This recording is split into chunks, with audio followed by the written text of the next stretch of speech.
Hey, what's up guys? My name is Quirty Boy and welcome to my first Minecraft video. So in today's video I'm going to be taking you through 5 different enchantment table setups that you can do in your very own survival base. Alright, without a moment ado, let's head into number 1.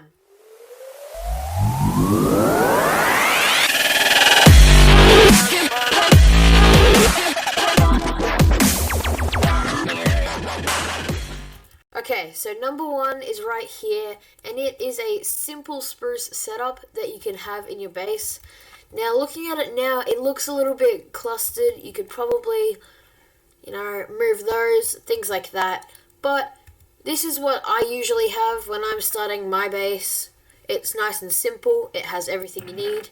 Chests, so you can have lapis and more books if need be. It's a full level 3 setup, so this will keep learning. And yeah, you'll get the best enchantments possible. Now what you're going to need to make this build, it's pretty simple. You're going to need some spruce planks. I haven't put numbers in, but I'm going to say probably a couple of stacks of spruce planks. It's not that much. 16 bookshelves is what you need for a complete enchantment setup. 1 enchant table, couple of lanterns, couple of torches. It's 4 trapdoors, 4 chests, and grindstones and anvils. You can choose what you do with those. Okay, heading over to the second. This is the creepy dungeon. So this is a little bit of a scary design we have here. I'm not going to go into much detail about it, but again, we have a full level 3 setup for our enchantment table. Come over here. Things you're going to need for this build are the bookshelves, 16 again, 1 enchantment table, skeleton skulls if you want. I thought they looked really good, but I know how hard they are to get in survival Minecraft, so please do not feel like you need to have them. Some black stained glass, or any stained glass to be honest. That's just to make this really nice kind of feel over the lava. And then you need some redstone dust. As you can see, it's littered around the place. It looks quite nice. Some stone cutters, some trapdoors, a spruce door, an anvil, a grindstone, and then, of course, some buckets of lava. I'm not sure how many buckets of lava exactly. It all depends on you as a person. Alright, on to build number 3. Now, build number 3 is probably my second favourite build here. It's called an ancient cave, and so I've really gone into the whole ancient cave kind of vibe. Yeah, there's chests littered around the place for your lapis, etc., your anvil and your grindstone here. And then you've got the rest of the build here. Now, something I do have to say about this is if there are vines overgrowing on your bookshelves like this, you are actually going to have to get rid of them. They will keep growing, so you just kind of have to keep looking at it. Because if there is something disrupting the bookshelves from the enchantment table, it won't learn, so you'll only actually be having a level 2 enchantment table, even though there'll be 16 enchantment books. Now, looking at the materials for this build, stone, andesite, cobble, and polished andesite are to make this cave. Of course, I've just made one quickly from scratch. It doesn't look all that great, but I would assume if you're doing this, you're probably doing it in survival, so find a cave and build it on that.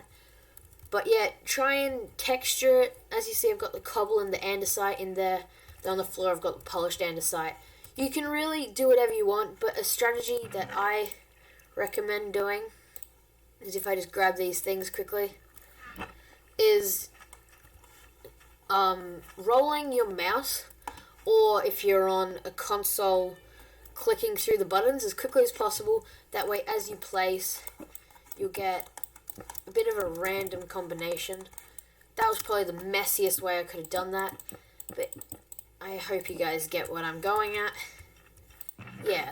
And then looking at the other things you're going to need for this build, you're going to need vines, which you can get from finding vines in swamps or wherever, and then using shears on them, in case you didn't know.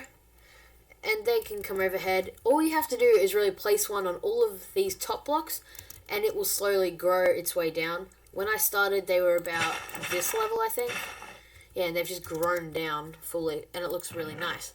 You're also going to need your bookshelves, all 16 of them, and your enchantment table. That's pretty much standard for all of these builds. Actually, it is. And then you're also going to need your lantern, your chest, grindstone, an anvil, and a bucket of water for this little stream that I have. Again, all of these are optional. Only things you really need to worry about is if you're doing one of these builds, the blocks, and to make the room/cave. So the vines for this, because they actually make it look really nice. Your grindstone, anvil, and the enchantment setup. That's all you need. You can change it however you want. I'm just giving you guys some ideas. Now, heading over to our fourth and second last build. This one is called the mirror room. So it's called a mirror room because, yeah, it's a mirror. If you're unsure how to make something like this, I'll quickly show you. Ooh, that's a pretty scary noise. But if I just break that, it is actually black stained glass. And you want to make just a carbon copy of the room on the other side. And it really does just make it look like a mirror. It's really quite cool. This is quite a good build style to use in lots of different places. Only place I'd suggest not to use the mirror is in a bedroom, because if your bed is situated over glass and you die, your bed cannot be found. Now you've also got your anvil and your grindstone. I said those opposite. And your chest. All those basic things. The only thing out of the ordinary here is glowstone, which you can find in the nether. So looking at the things you need for this build, you got your spruce planks for the walls, your glowstone for the lighting, the bookshelves and the enchantment table as per usual, the black stained glass, or really, you can do any dark stained glass, so if you've got lots of grey, you can use that. Your grindstone, your anvil, I've already talked about those, along with the chest. Then the smooth stone stairs and the sandstone.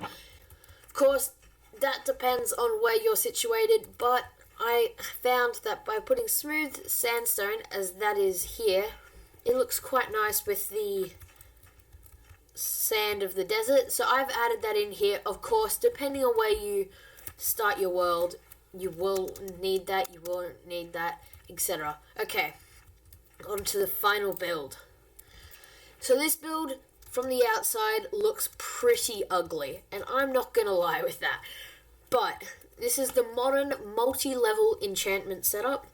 So of course, from the outside it looks pretty ugly, so you might need to find a way to incorporate it into a build.